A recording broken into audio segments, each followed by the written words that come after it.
yomoyen obi no be say bawumia afeli na NPP afeli eti campaign be ye de yedi messenger and ye be srem adwobro enye ntokwasem omo nkoti omo party na omo gina ewo saa omo party ni din mu no mo fa contest election omo nkoti omo party anaso omo nko se content kro na omo gina se content kro no mo nko contest yomoyen obi no be say bawumia afeli na NPP afeli eti campaign be ye de yedi messenger and ye be srem adwobro enye ntokwasem omo nkoti omo party na omo gina ewo saa omo party ni din mu no mo fa contest election omo nkoti omo party anaso omo nko se content kro na omo gina se content kro no mo nko contest yomoyen obi ye be srem adwobro enye ntokwasem omo nkoti omo party na omo gina ewo saa omo party ni din mu no mo fa contest election omo nkoti omo party anaso omo nko se content kro na omo gina se content kro no mo nko contest yomoyen obi no be say bawumia afeli na NPP afeli eti campaign be ye de yedi messenger and ye be srem adwobro enye ntokwasem omo nkoti omo party na omo gina ewo saa omo party ni din mu no mo fa contest election omo nkoti omo party anaso omo nko se content kro na omo gina se content kro no mo nko contest yomoyen obi no be say bawumia afeli na NPP afeli eti campaign be ye de yedi messenger and ye be srem adwobro enye ntokwasem omo nkoti omo party na omo gina ewo saa omo party ni din mu no mo fa contest election omo nkoti omo party anaso omo nko se content kro na omo gina se content kro no mo nko contest yomoyen obi no be say bawumia afeli na NPP afeli eti campaign be ye de yedi messenger and ye be srem adwobro enye ntokwasem omo nkoti omo party na omo gina ewo saa omo party ni din mu no mo fa contest election omo nkoti omo party anaso omo nko se content kro na omo gina se content kro no mo nko contest yomoyen obi no be say bawumia afeli na NPP afeli eti campaign be ye de yedi messenger and ye be srem adwobro enye ntokwasem omo nkoti omo party na omo gina ewo saa omo party ni din mu no mo fa contest election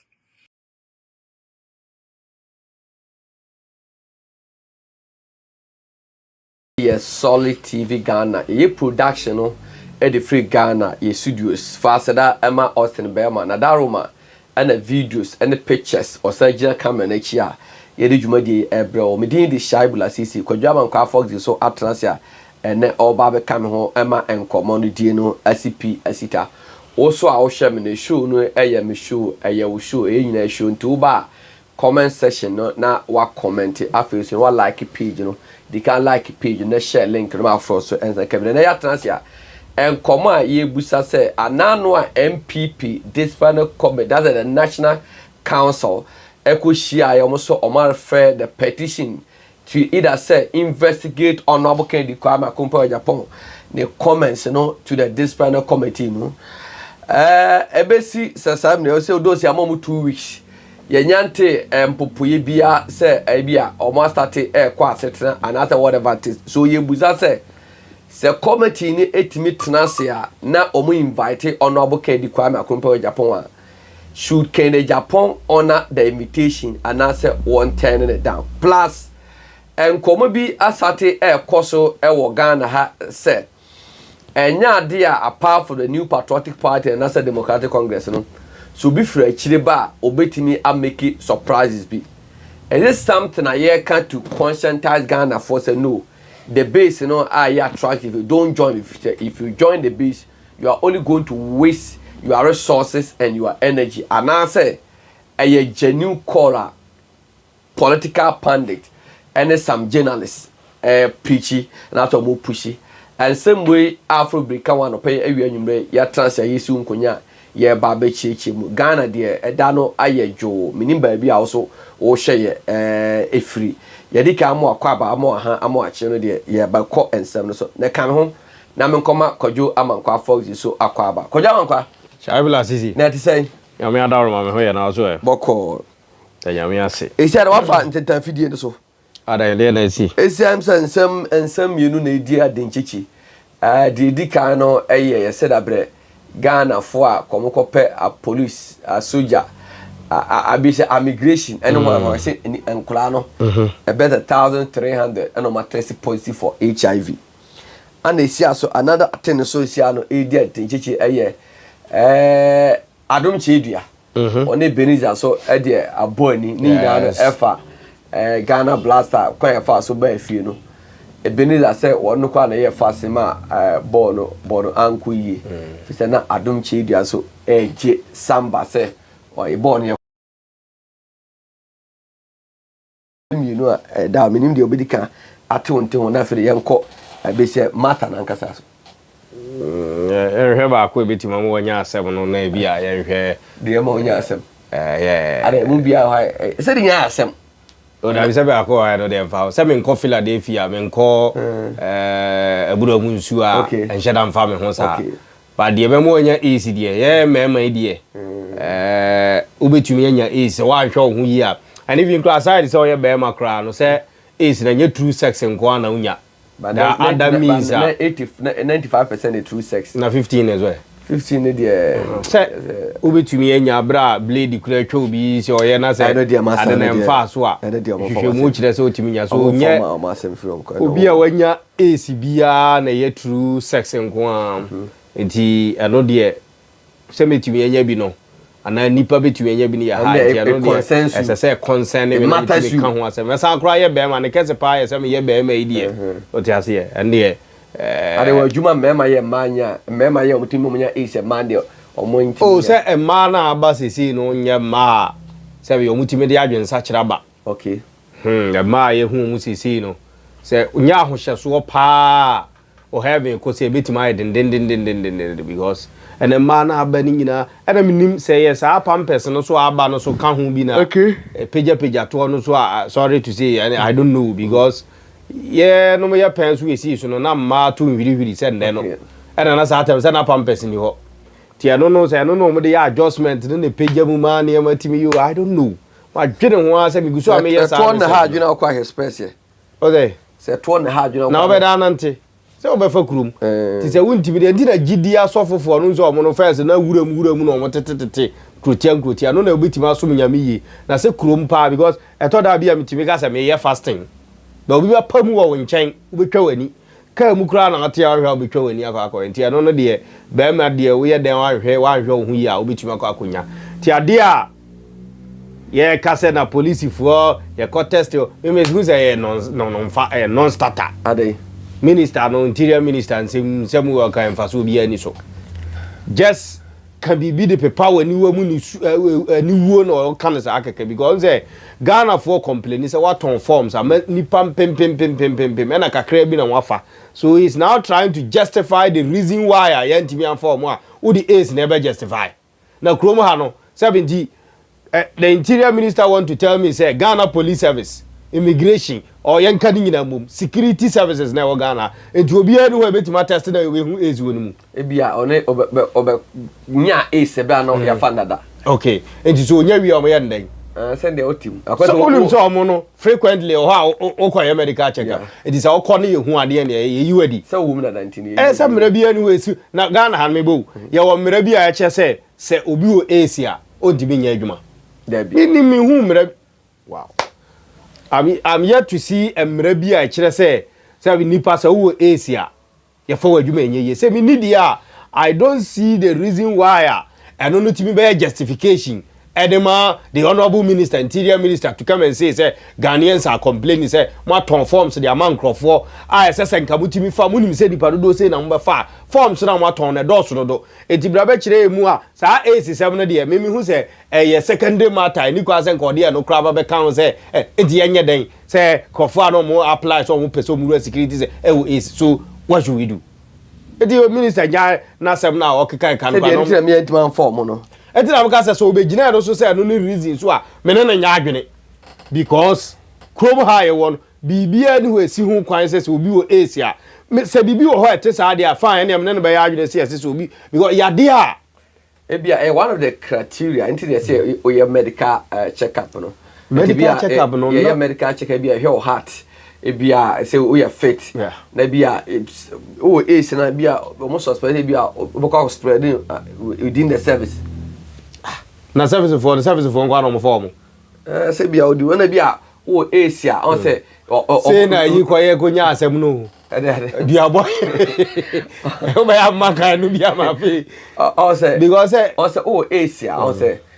periodical say okwaje unru na ade na obi a police ni a besene call o say okwaje wadru so ye ne besene ko yeduma so okwaje wadru so mo days a omukwaje omunru but no shouldn't be justification say no nti and ye ntimi amfa nipa no okay nene omo so omo diabetes I don't know how me publish nipa do omo diabetes say ana bi omo heart attack say we so because no kra na ye major thing am infact obi wa akomayade a because security adwuma a forceful ade I deal with physicals ti say wo akomayade a wontimi nya so these are niema obetimi aka say no de a reason ti ye si ho kwan ye ntimi emfamfo bi but ace ne de memi hunu ne say a sensational thing na person oka na be kata niema so but so obi wo ace ana obi ni ace de I mean, no, I don't hear myself. I don't hear, I don't team on back. Say, oh, I don't hear amphobia or police. You want to say because and the security now, oh, if you must tell, I'll be you be ace room.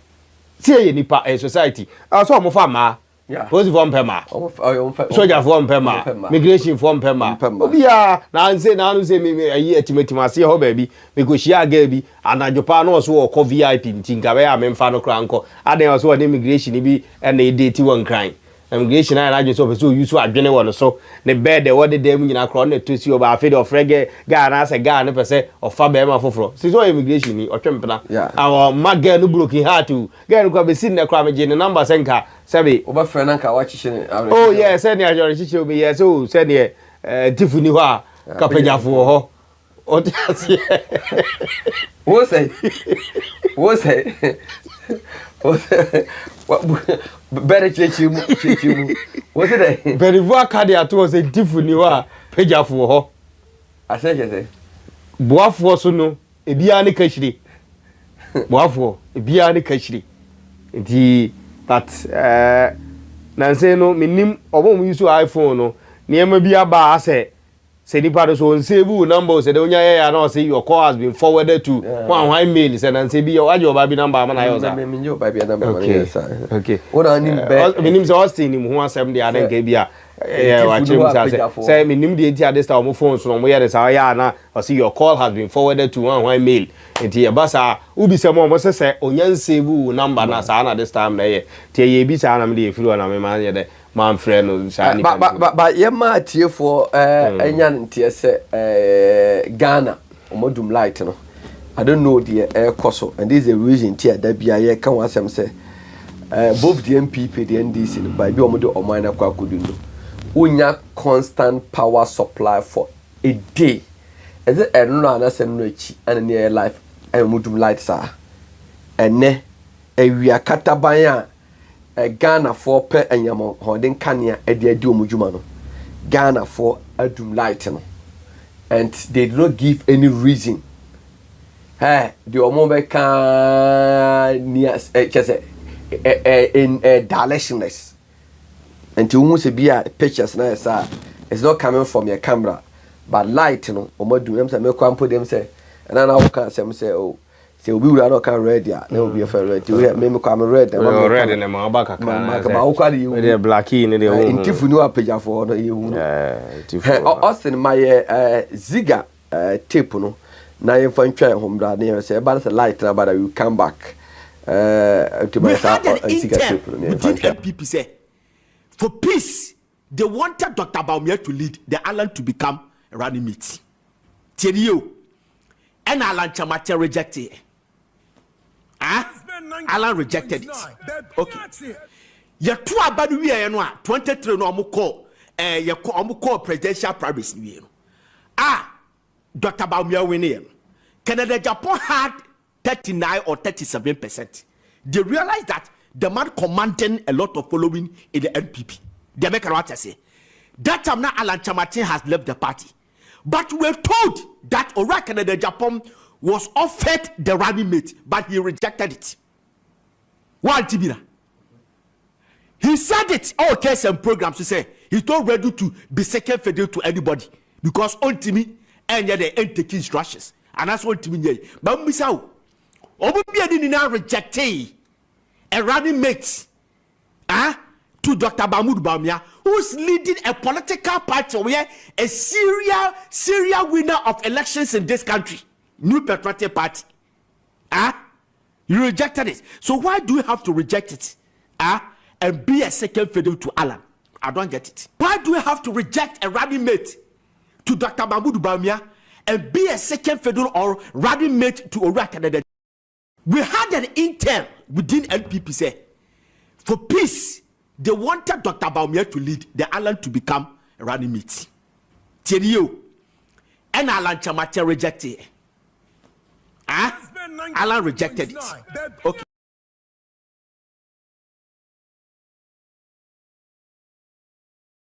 Before 2023 MPP prime minister na MPP before that plan say to avoid anything no Alan Kojo Chamatin konkoye Dr. Bawumia running mate and ye koya Alan free mu so honorable Ken so no after the prime minister Dr. Bawumia measure as winner no people were saying say to avoid anything here honorable Ken numbers na enka onkonkoye Dr. Bawumia running mate and I Ken so declining say if these information are factually correct then and a base for some person with the Alan and honorable Ken each other a kaboom. Now say Entiasiaba, I was about queer back running meet. It does a Ken the bear Alan running meet, that's Alan the bear Ken running meet. No. Why would you have to reject a running meet from Dr. Bawumia? Now I be a running meet to Ken or to Alan. You see, Alan time no sena obey running meet, Ediama Bawumia and also on your running meeting, yes. I remember say at that time no honorable say chief sabun so mu nyina be kabi but I don't know me na me hu say the interest of the party I don't know more yes ha man say because at the time no not they were afraid of Alan Kojo Chamantin at the time no say na oyobi an hu party nim it is say party dey hihye mu ni am not they know perfectly say Alan na e dey na adu so because at least long service commitment any saa na mani nyina na ye adwuma wa amanyosemu ti no mu fi se bi ono na na aduru no so eti na omo ye bibia say at the time no so no na say omo Alan so ba be di animu it means say obviously Dr. Mahmoud Bawumia will be out of the scene because he cannot be a running mate again. Being sees other and I mean who say ebi or say work or running mate abaye vice president for 8 years na obia sa ba be fa obiem say sa abaye running mate then sa abaye vice president for another 8 and say on be catch Alan say Alan momu no because no the omeya president da omeya running mate da omeya vice president ti onu momu no be ba betima ba be ye ba ba no sa so na say odi waji obi panyini akoye Jacob ni eso nsem ni bi na NPP person o mo tworo ene ma ne ba sa enti sa adwene na no mo de kanete se de nipa de se ni aso aduane firifie di ko wura mu no adwempa bi ani ho ane na wo sa ade ni and honorable Kennedy Japan maybe before we born about so it got to a point that they later realized say Alan per primaries no call no any percentage no nya mu so say who ni kutre sa no mo fa no it is nanka at the time na no mo kasa mo person be running mate e de Emma Dr. Mahmoud Bawumia sa nanka o ma call election na nanka sa asem no ko mo nka super delegate number so ko mo nka no man who dear one year from super delegates okay and go mo make kasa asem because at the time no na o ma hu say oh Alan no ni mu oduba o mo call super delegate ni wie ya afedie honorable croissant ba be beat Alan no mu say Alan say hu ni kutreyim e to mo man ye ho sa ba Canada Japan de because of say no control masses ninti no control grassroots nti ono ne de anko ye bebere say e bia the percentage onya no election na emu no o mu hu say aside the percentage it is the masses who are going to do the voting that will be the general election and eno de untimi ngo ka say we ne batu bia na we ntubi go Ghana ha abato ayeto no sabe ye say je say the obodam no de oni 80 and even dambo no kra na stu how I otimi ko kra ye wutu obodam na otimi dia okoko to mane ye e bia na that time no kra wa fa na duru so otimi ko okoko ji paper no ko to a ye enti san crofo no so na ono mo Canada Japan no obo feeling no the donkeys say honorable you see those people ni nyina so mo vote ye kan enti e bia na party ni consider say Dr. Mahmoud Bawumia enya party within the party ni mu no de o ma ye niema ma na control party no abaye ne dia delegates ni mu ba se ye come masses no ho a nipa dodo no mbeko akoto aba over 17 million na ne register omo wo friends electoral commission book mo mbeto aba ne de omo no de Canada Japan was more popular than Dr. Mahmoud Bawumia. It was that time that they were suggesting say yema honorable Canada Japan and I no crown me say and yet do na susu because bibre wa no mo adwembone adwene ne say obuni say Canada Japan the way on the university and the way on o si ya ne niema no they be opese pepepe ye adwuma party yes so ye mfa sare some of them also even declines and say they will not even support it ko papa we die nyame unpredictable na obeye running mate na ba yi no obeye vibe ye nye sa ne ma no bebre ti ano na bebre ye so second any alankwajo chemante be kan bom no and a different game altogether bi ye ba behwe ne yatimi adi won komo say okay now ken na ne edim no ade sa na ote na eno ye yes now let's take alankwajo chemante no na NPP susu say that time no be running mate edema Dr. Mahmoud Bawumia is the same Alan that we know today and it's a question as a dijara nanom can the end there are no two ways about it can na no tie na no sa no tie enne popularity na no wo no eye de na still ano ukura the popularity no ho alankwajo chemanti we are to see the popularity that ono so ewo but you see you cannot underrate alankwajo chemanti say o ba be pe alankwajo chemanti ene honorable Canada Japan de me na bo an say Canada Japan or masters no Canada Japan on crofo alankwajo chemante so ye NPP ni mapa wadi akotere wo party ni ye ebia ono no ne star na kwa say na crofo complain say ebia the supporters no he no abandon unable to carry them along as compared to asa benya foforo edo ma ba beka but Alan ko nanim no onya asa foforo na enye den emfa mo ma beka ho ba so ko pe o mo sesi a ebe ma Alan so akonya dobi if you omukra no mo do Canada Japan na 50-50 no omo de sa do no say Alan so aba be kan e betu akọ so a perfect combination say the base or any other political party last I heard prophecy be say e brebi baba Alan any honorable Ken ebe mo nsa so etimi akọ na omako akoye nipa ba akọ no say sa de any take place I am telling you say they are going to pull surprises say Ghana ha.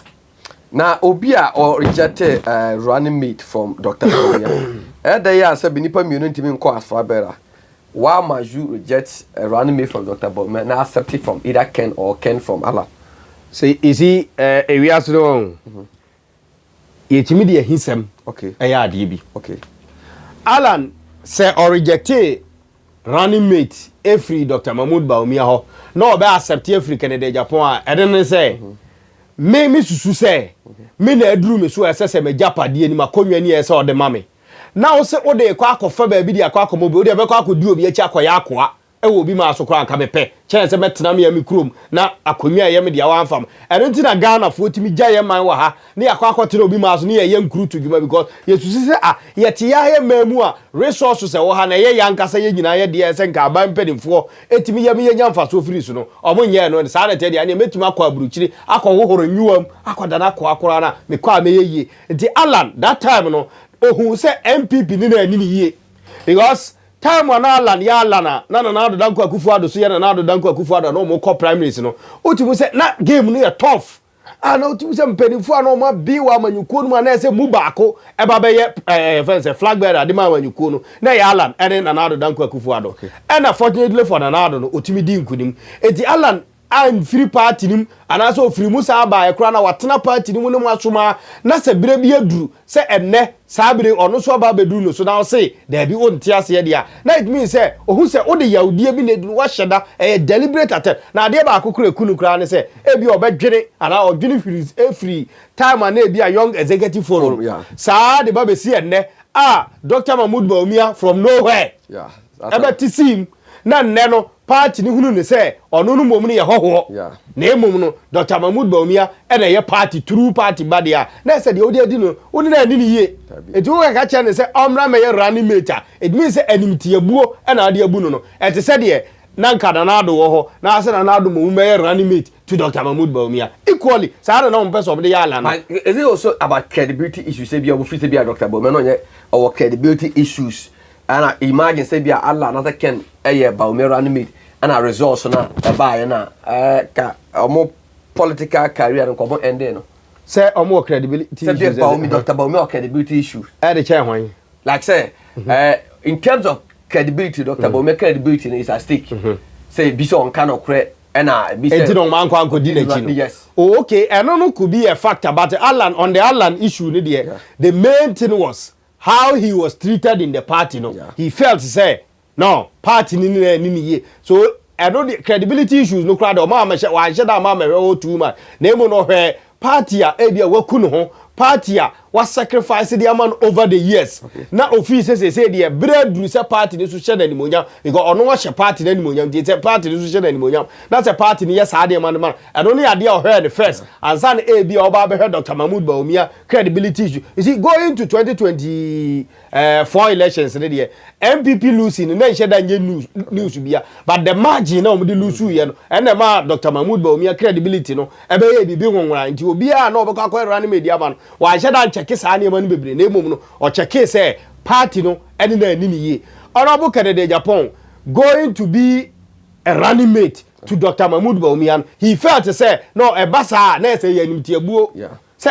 me party penyin from 1992 contributions amaye ewo NPP amanyukom obi ani ho awaye bi sacrifice amaye operations amaye wa amanyukom na ni nyina no me yese de be ya party ni betumi ya sustain na nne ya sustain party na amana du sabre na afa ye pe obi amana di amanyuko na anima wo se me mom de mi ntimi ni animu na de oba na anu ya de betumi di animu dia na ya nimtie buo nu wabu me so it was not credibility entirely and na sampeni fo mi enu nyina ehwe na emom no se party na ntiti omu ye party no abu o manimtia because he se ensem a enipa bi ka kire ono obo Canada Japan no. How do you tell me say party penina was sacrificing a life over the years their mama yukunu party babetumi abie na no akasa asem na owi asa be ka kire me say memra me ye running mate na memra ye ayi flag bearer and former party na say wabu manimitia ti ano ne ade omo hwe ne kese anu nti no omo reject sa ne man so obi anu a office okokoye sa running mate no e de ma Dr. Mahmood Bawumia etimi ye. Okay, on the issue of Zika Sasu raise another issue. Me say sa ose me say tape no emra. You also spoke about say a man for so Ken Alan omo meje and I say bomo for the base no. Was say in the next 20 to 50 years no political party apart from the NPP and the disciplinary elections. Was so here Papa Kwesi Ndioma he was compared power with the video there the emra ba na and so what parties they know political party bien will bet me win election in the next 30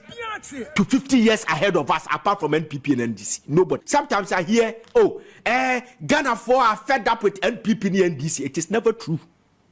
Ubi obeka sa asem na che obi aka che se nye no kre on che proof. Ti say Ghana 4 abre NPP and NDC 2008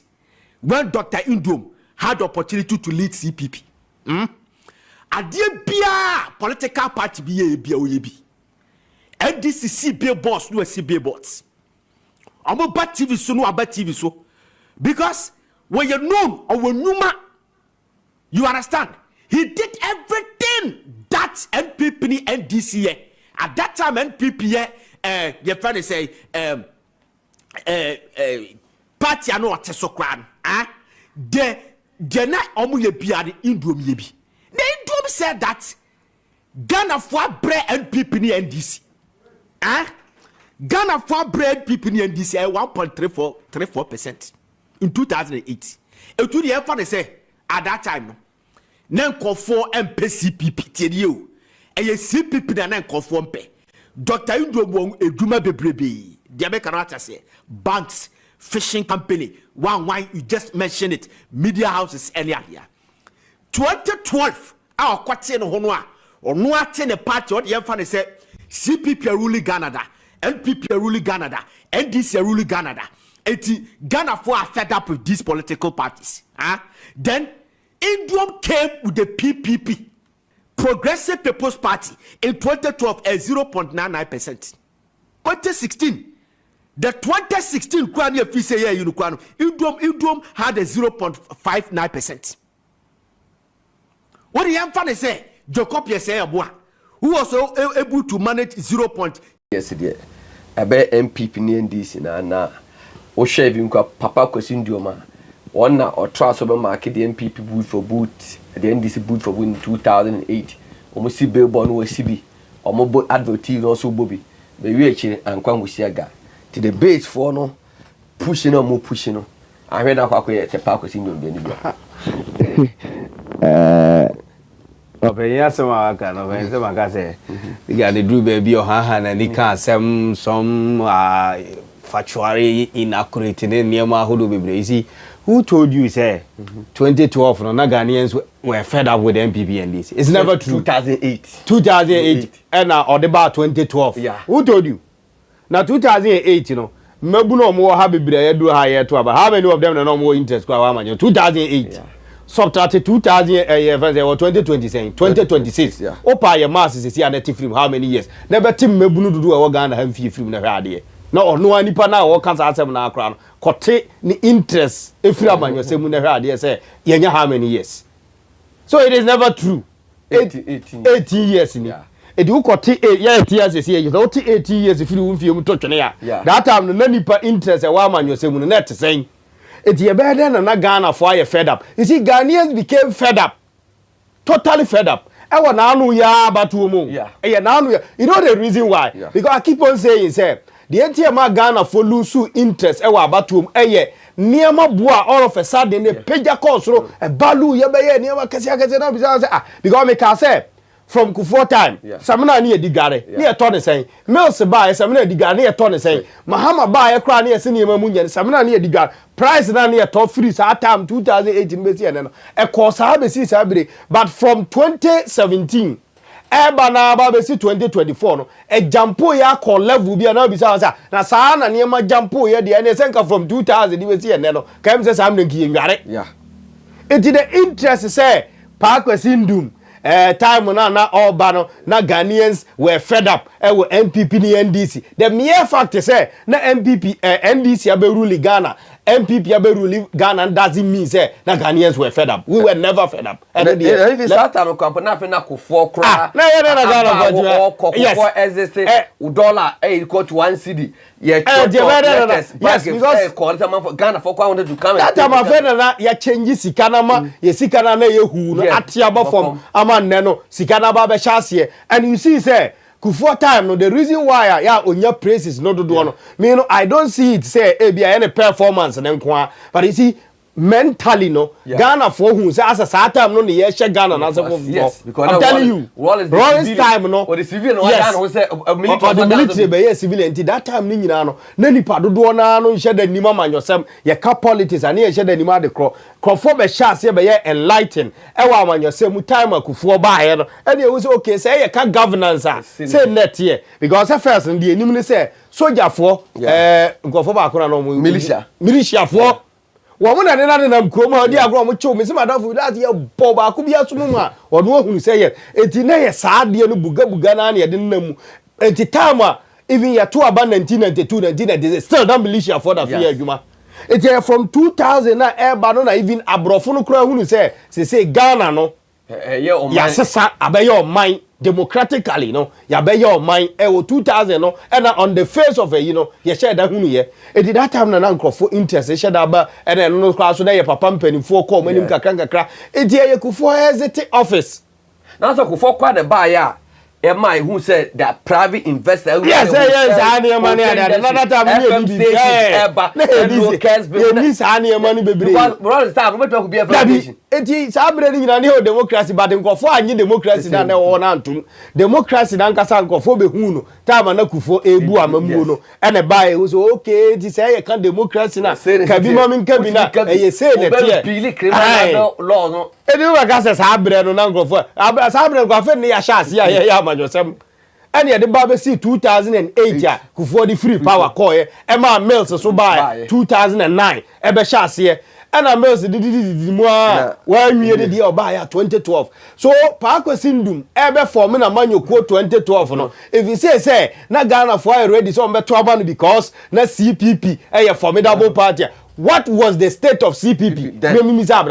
What was the state of CPP in 2012? Now I give me a question. Papa Kosindum at the CPP by 2008 and so no fee said be a CPP a rural or money to then of PPP by 2012 so anyi Dabi na wo be ka say or the CPP kura ba so they be win or the ba just to contest keke because CPP at the time no na CPP na good at that CPP na your Rollins no time na Nkrumah yes no mo an ko form PNDC no it is CPP na nye yie biem no ba ga say obi the CPP ba ya chese na wo be win power it ono hu say pakwasi ndum na hu say CPP na o de aba no fa so bi ani so ntimi fa hwe ma e de be ya ontwe no no nko form na manyuko na e bia eno kwa no nkrofo benya interest won because that time no na youth na ni abeja amanyosem ho it won use that opportunity no form a political party because CPP no can never come to power eno dog give your friend saying CPP eno ko form PPP na political party na induma ba no aba be form no who told him say at that time no na Ghanaians were ready say that fair say you know about when yaba and were Ghana even calling for change at that time obi anyone no calling for change bia and Indum no was he also a job creator obi anim no yes you see what we say NDC coming back to power in 2008 you know 2009 ko to about 2008 na likely because NDC one no dodo na hu there be who NDC one no yeti ye hu dia ba ya atache ya fili etida ye 2008 no ena na Ghana mebunu na o manyi no mo ba do person mu hunu NDC na ye ka ho asem no they got to know NDC in 2009 ya pay yes that no eti NDC so ankasa no so ka say the real NDC a Ghana fo aye wo sesi ye nyamu ye nim sesi ano aye mebunu adodo no do so no they began to know NDC from 2009 Mills ba no was okay NDC na ya kan ba ko no de enim say so Rollins ba no ya be bo nkrofo ye kan nkrofo ma ba ya hu me eni ho so now let's see the NDC we are talking about and only way say yes it you compare sa abra na difference abam bebre enei ena sa youth na ya to about 2008 no ya na da so ho sesi it ya experience 2008 no and ya about 2012 and ya about 2016 ya about 2020 about 2024 so this is the time I who see betimi aka say ya experience about we are fed up yes we are fed up now we are ya call democracy 1992 wo a wo ka asem na wa hu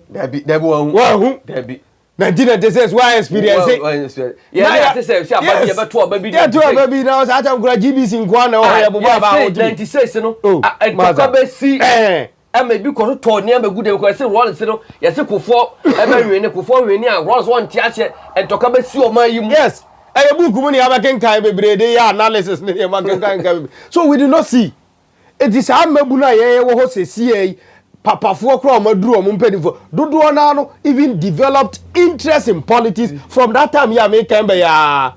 edinanu ya no every 1992 dey bana no paaba on paaba ye be hunu politics e free sa 2009 e dey bana 2009 na be si sabre afeni experience political changes am you so no sa NPP ni NDC no this is how they are so enemom and out political party you can go to Ghanaians and tell them say Ghanaians are fed up not yesterday and now no there it is never true so enne amanyoko obi atene untimi fanko to PPP dia untimi fanko to CPP amanyuko it is never true and the Ghanaians are enlightened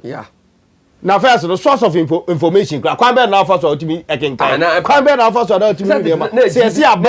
abaye nipa bi adisika wo bere no hu and ya esin krofo gina court exim bank de ka wo bete da wonte da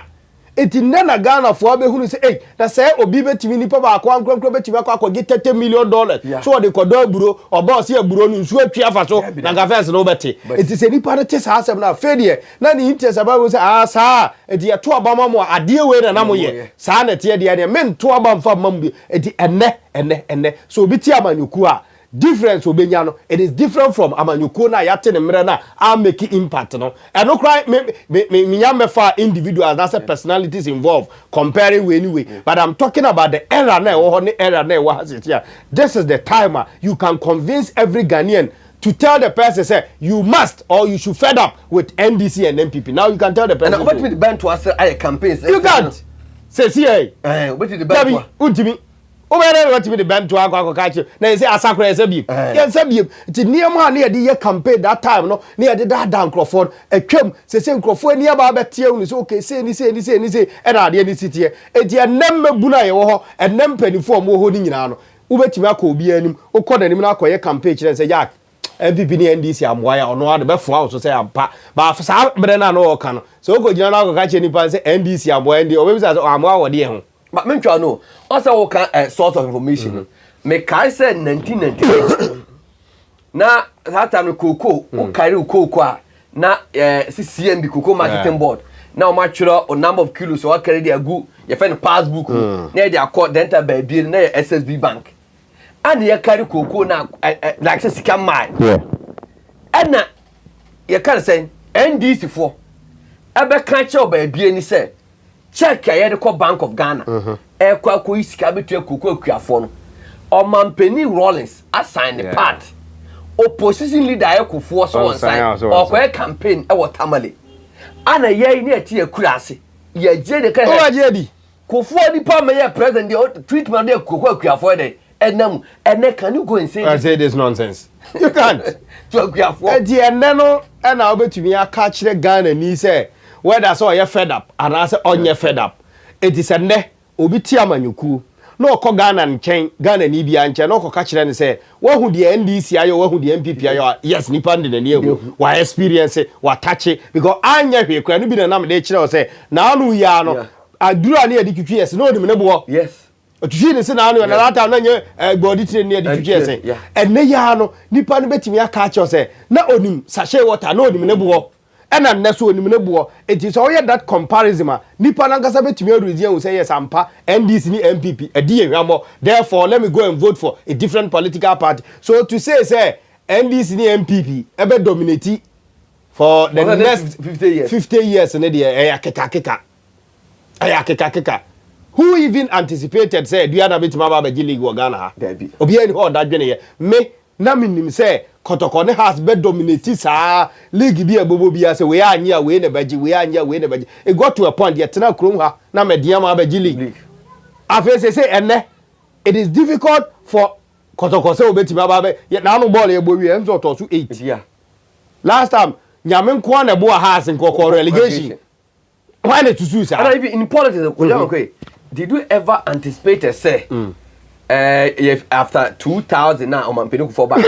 you be call election a political party and your absolute majority because 92 the SNP for boycott parliamentary elections no because they didn't share no but after 96 no the NDC didn't have this absolute majority in parliament but who anticipated say you be call election ma NDC and your this absolute majority and who also anticipated be call election and MPP and your these numbers in parliament. O de no kra to nchen bisa ho say 1992 1996 no mo ba na yeto aba no me say na me hunu say omo de posters atatatare ho a the only thing I only see eye chiniye ne oso no oh yes people were not voting because of individuals involved it na ye chiniye ene e friends oso no akatamanso say ye ho nipa no munim na ye Rollins ne de uyi onu free ma opa frebe bunu bi wasesi ya nefa trillion to so ha na o meka nche se nipa o mko pose no o mebobo o timi hu ni bagro party na ebi obetimi akeka say we call reform we but say individuals involved so abo bi reform I'm telling you hu no mo but enne ye wo sesi e say the base and I say bia any pretend the movement Ghana first UP say omukọ election sesi ya okọ na okoye campaign the individuals involved na nkofo bebo mu din say kokoto abama we kokoto abama Ken kokoto abama Alan eno na ye de be ye adwuma so the era na ye de symbols na to aban etwam it is say depending on who nipa no personality wa gidi ama ho ade abra wa body ama ho no wo no na wo gina so de akwakoye campaign to the nro abetoto na enye ye di ne ever say na no Dr. Indum and I say Hassan Ayariga or the APC koi where the CPP koi where the LGP koi na the PPPP we come and you couldn't di symbols no near you but ne say the base focus or more kwa people are not going to vote for the word the base but they are going to vote for the flag bearer who is Honorable Kennedy Japan or no number kwakoto abadiama it is all your analysis say and no no obi the political symbols and a core ya nto aba mfa no so still ano NDC ni NPP be dominate aboa it is only the rural areas and ne say ya koto aba still ano omunnim the candidates involved name no mo hwe say ye chini yo say yo so no ba ne so honorable candidate Japan picture da so a nipa na ba na akoto o hwe say a political party ben yo he's only going to look at the individual hey candidate Japan nie ala ni ono na me koto aba de eno na nkrofo be hwe it is never true. You cannot predict, you cannot preempt say in the next 50 years nobody obia scientifically say ye Leo obia no betima come say me amagia to me say the next 50 years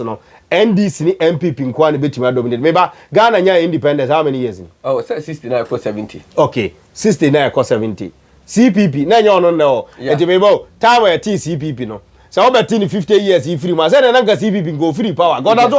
all power yeah. But CPP is out of the system no PNC munya ko well news are 50 no he's out of the system so how come say party ayete ye dey independence yeah ono no etimi free system no wantimi anya the next 50 years na den anim no na de how about say anu mo betimi anya 50 years den anim it can be possible e bia ka chem say the next election e di anim no the likelihood say NPP and NDC be dominating. I will agree with you that one there. Me will say yes, you are making scientific analysis, be a critical analysis. But to say the next 50 years, the next 50 years, nyame amfafie bia entu ye nyina no. O say omo an be dominating. Na de obaba to ye kura na ye te na wo ho ni bi kura. Wa ba ma meto. Agu along the line. Ni di asesa. Na ho na ka kire wo say se ye co election. Yeah. 2024 yeah 2028 ye ko na NPP enya why na catch you say be NPP betumi a survive akoduru ba bia say team go because what I see ni say NPP ko election we no wa anwene a they will compare say Dr. Mahmoud Bawumia must step down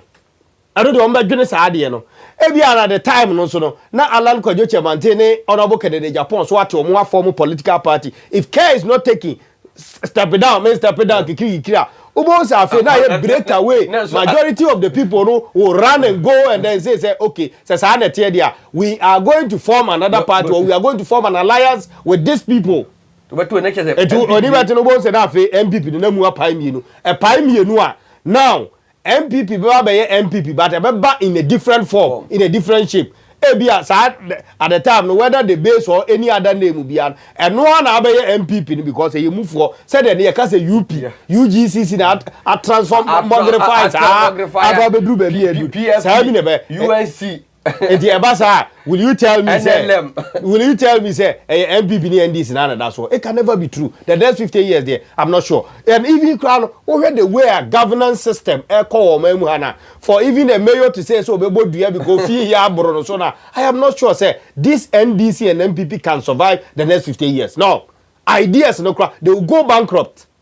because president atena konya so abeka je se ba bi edun de wa bere o ko de obeba ba o meye president bi so atena krobo aka je se de odwanfunu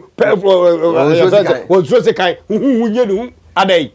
but serious so say ziga wo position abeka de Zuba e wo position pa se na obusa na se pese ben came boss ne ideas aka ne ho bedu akwamu and na de ababa de point say diabone politician last resort e wo man yi nti imagine say wapem enti sana uyiku etitu ne nkrofo mu madodo na no mapem enti a time will come o say ya nam the football ne politics me NDC ni bi ko share radio so of the what share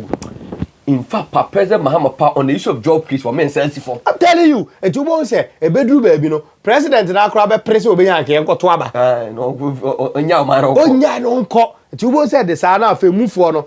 because enne said that we can say NDC ni bi or two bi no on the issue of job creation asamo mo kan opposition no se ne enye batanga ni nipa emfere ade eni nipa nsuro nyame a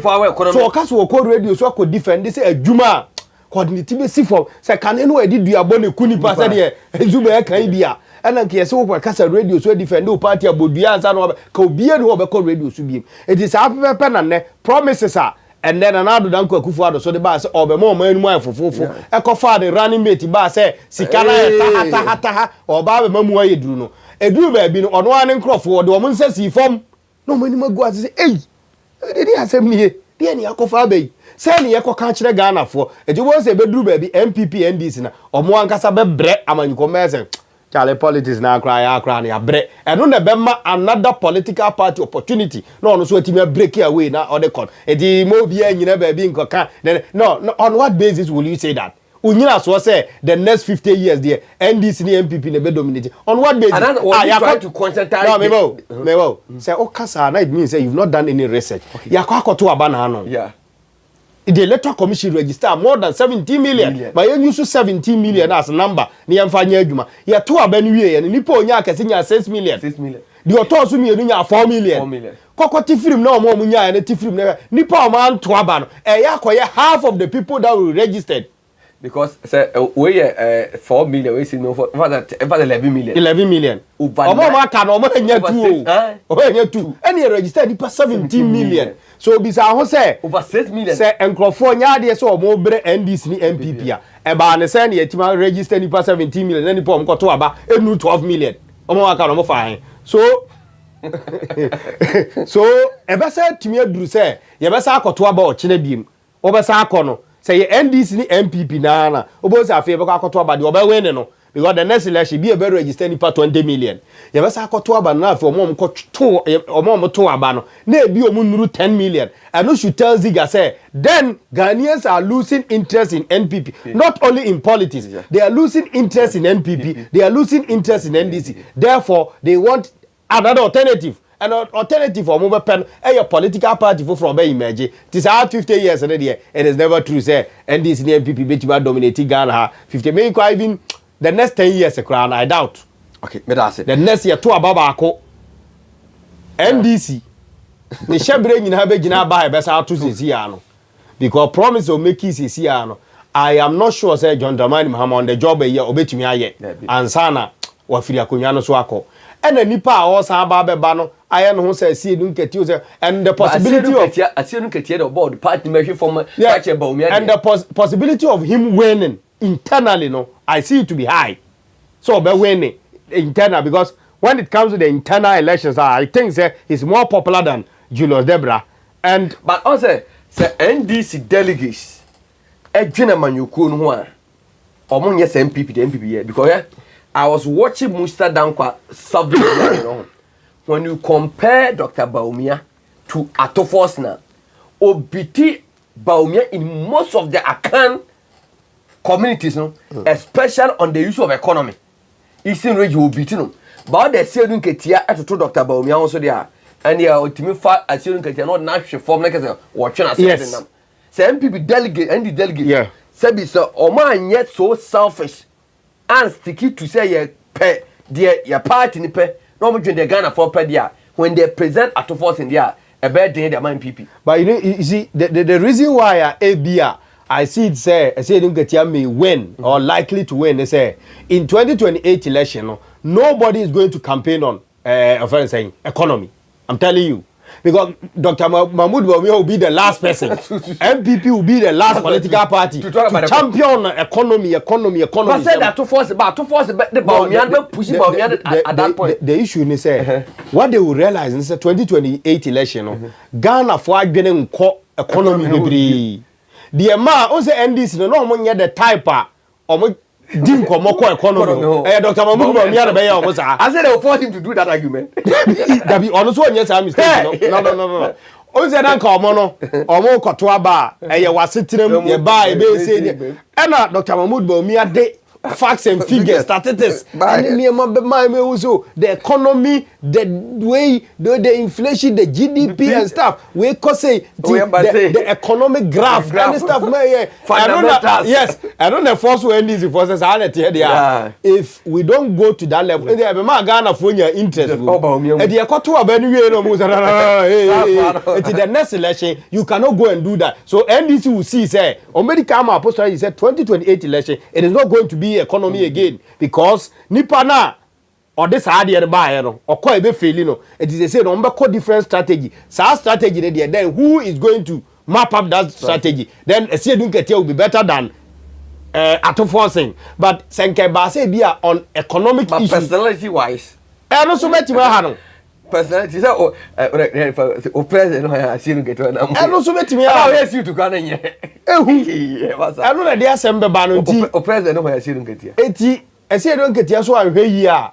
owa be gi party ne dia akobọ fom say two ba mu ye no two obetimi awe ne kra no a ne margin be kakra bi na owe ni wi a onya support no you see the reason why na John Dramani Mahama enya support no the personality so can the whole city no he's loved by obia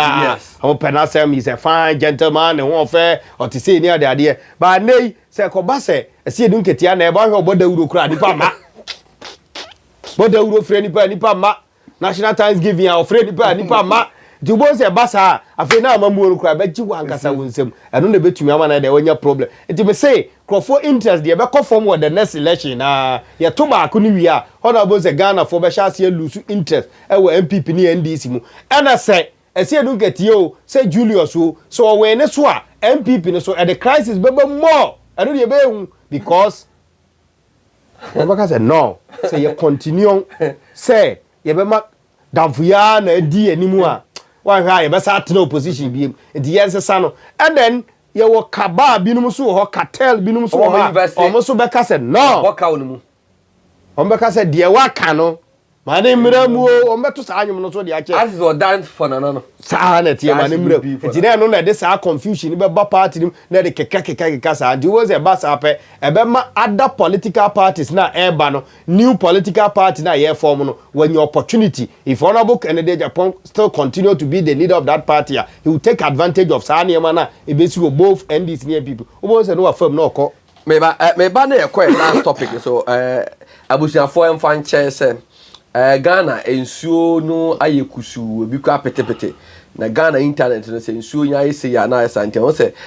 more complaining about the network and George Grant said the base Ghana first the base jobs for the youth Ken for president or say the base power the base Akronfo Posuru the base PhD and Kojo who say foolish Ziga you think we are fools like you okay Stephen Kwashi said this Ziga is DMB talking about 2020 how common was phone and social media like today and understanding of the youth today okay and George we say this Ziga guy is crazy watching live from Germany the base Ghana first job for the youth power and I will say the bigger you are Ziga you are fake journalist fake stomach journalist NPP Guwine okay and I say because I say I am watching you live from Kingdom of Bahrain if change is not needed in life why he keeps on moving to radio station okay Ziga the no and I George we say good afternoon this Ziga is small boy ask him how old is Ziga okay and I say no matter what the base is coming to save Ghana the base just for the George Grant there and so no and Nana Kwame say no can no vote and Sophia Kwache say yes he should and point their weaknesses shortcomings favoritism to them hypocrisy must stop in the party council of elders are not in existence what is Abronye and Coca doing in the party okay obi busan and a phobia member TV was say the base Ghana for ebra me gide say on here and was a good show and a Jonathan who say Mina Shabu please send this to Ziga Kwajo thanks for your excellent analysis Ziga come and listen to correct analysis and act like Abrewa chewing Bonto on TV okay hey, man for so also I say yes Ken must attend the invite and go and clear his mind okay and Oroko say the base has shaking the foundation of NPP George Owusu say 2020 is for the because 2020 is jobs okay Koja Wankwa you see the last topic and say should Honorable Ken attend the NPP disciplinary committee invite should they invite him should he attend I say oh party no win here depending on Honorable Ken decision what make it the man okay if he has taken the decision for himself okay moving from the party I will still say he should attend. On this reason, okay. Point to certain things are any nearma a be a part in the lucky. Our munim. Ghana for nen ya grow beyond Sanya man. You should go and let them know. So I say, you say, Obi nim bibi no or ya, Nigerians or no one for. Okay. The word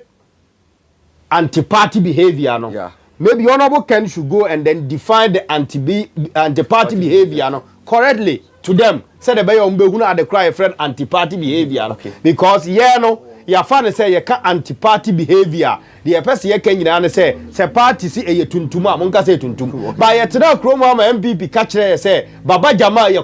trofo hours say ohunu aye ogan tuntum the due tuntuma ka so ye kokko. Aye de be ya asemo ebo ni chidom born so bosa. But the nano party MPP want to tell us say in the name of anti-party behavior, you know, say at the end in your cross support to say Honorable Ken must attend that meeting and tell them say mo say mo pese mo come anima munye wenye say be ya dan come be asema me kan say koba say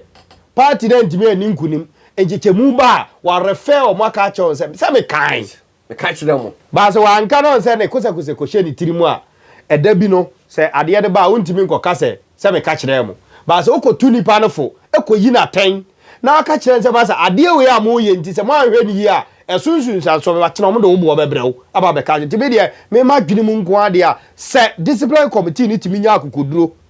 of which me nya order sure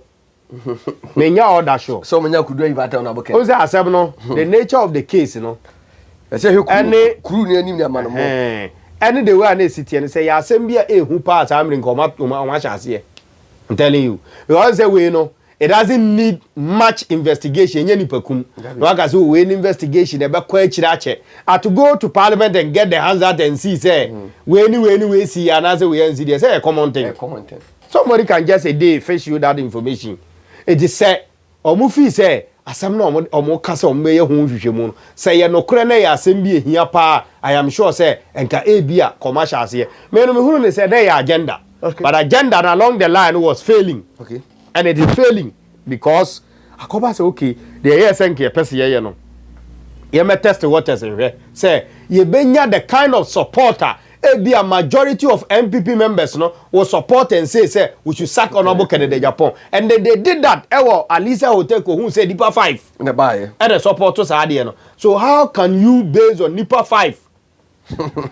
I'll bet you they are taking decision. So that is the reason why to me still that investigation actually be see and omunya extend day invitation to Honorable Kennedy. Na nkanya sa asem here di jaba time. Asema nke here pa so party and now we say party need the letter about until say on the 19th September. Omo ba national elections. Yeah. Meaning say party need prepare so obeko. But if you have this pertinent issue e wo ho, I be disturb amanyoko unim say removing Honorable Kennedy Japan no ebe breaking wounds and you need to be healed before abeto aso akọ wanima ese nka oya ne ntem na ekuro no pensu onyinu adigum but because omunim se omuntimi nyina dinti no ebe ja asem no na no phone sa aba se honorable na aka se okode a na e de akoye eyi akodwa ato aka se ye de nye ne apam no ono ana se wo konti party ma we de ye nye no bone aka se empam no yenye boni bi anti party ma we de mama nko kase bi a mama nko di nachi enko kase bi a ye ne yapam no we are not being ungrateful to the person there be we de yenye ne hwe sa pepe ne si o ma ye but say party na pa well I'm here to know or to see say NPP disciplinary committee ebetumi akwa asetena say enne ya ton safre Honorable Kennedy Japan say papa okrata eni bra disciplinary committee eni me betena say de eti ozi here face to face na ye misa wa no disem we are na aka just say call ye the report beba then the next day ya churo report and I say days ahead no ma churo report the aba say upon investigation you find this ediba and say I'm not sure but kuya mankwa menim wahu jandam bia e before ye menim so onam social media ko hia nantwie ti a yes ye de krado ato na no na ye de MPP flag abon omo kire say yade a yedi tia NPP 2024 nantwie ni tina mpro ye be sin na omotimo kutu ado I don't know how who ya them who say ejira bibini be koso aye bibini no because Eniema ema MPP lose 2024 about onye NPP. No, it's not NPP. It goes beyond NPP. That yo about one emebunu no ka say o the betting tax. Baba, yem fa enotin koja man kwe. So NPP betima share from 2024 till 2026 any employer flag na so employee and that's your fresh year ba credo na so now it doesn't make sense for you to even think of that, no. And ebe mo ba be hu say ade no kra no kra na say enye no kra and oba be hu say the longevity of it, no, other than still our employer to first of all think of say nantwie no ye kan na no tum ne kan wa no tum wa ntimi ankasa no, it's false. It can never be true because near my do co-opposition in your no na cartoon kasa de okay bi pa for na amfa na Ghana for we fed up eti se ulusu aba mfa nko hihye saa ne mawu na oba beduru ba bi a wo ba beduru ye ne se nantwie ni ti no ene da hen na do bi dem se hwa ne kotuba ese na hye form eti om go uniform e wo brema mi dun se na kasa na we akire no o bo brema area bi no wo bodi e na horo ma cement wo na even so ma cement wo kra na mframent mi nya kwan ngura ho therefore ade na be chenchene e be say but this thing was a fresh head e da ho near the flag a chichirinity me ya sure say my yanka baby na am say nipa no call e no mo kokofa omo ba consent and na for say am say so am my yanka ho baby na am say omo muku na ntwi no and obi share that yes chemistries bi di ade ne chichiri ye na ode credo o say credo e de to aboa no normal you hunu emoa ni bia ebi wa de credo to na no minima de cry ya mo hwini mu say no mo de credo ato minima de cry ya na bia mo de ye enti ano na normal ba say akofa flag na flag no so ye mono si bibia no me hunu ni say I mean we nya de a sadi we no ntimi me fa me dada Ghana for bi mu I'm telling you Ghana for we've gone beyond that go e duro de yes bibi mamu ne ye wo no ye ji sunsum sem di ba sa sunsum sem we ye fresh say de ene nko mama bra bo nye fresh sa wo nanka bibia ya mono ya kuna ntwie de na hye 2024 2024 say even kra day na ne ye beto aba no kra no mo de share form a meaning say 1 year 7 months ni